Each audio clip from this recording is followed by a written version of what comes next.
Good morning, everybody. This is Jon Oldham from Harvey Cedars, and it's a beautiful day here in August. We're in Family Week 1, and it's amazing. There's 4 family weeks left of the summer, and we're having a great week. We're full. Charles Zimmerman's here and Chris Walker, and we're just excited to see the family, see so many friends here from over the years, and we're just having a great week. The weather's wonderful. And Charles is talking about leaving a legacy and passing the baton, right?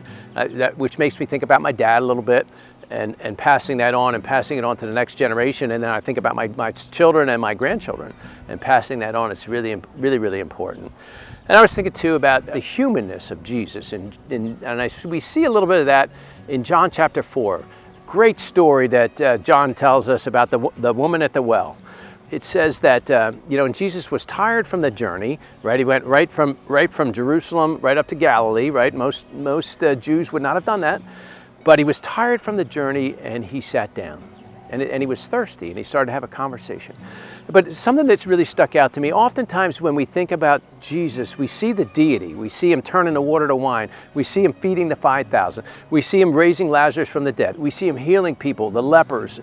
And we see that, and we see the deity, but sometimes it's hard to see the humanity. And sometimes I forget that, or I have a hard time seeing that.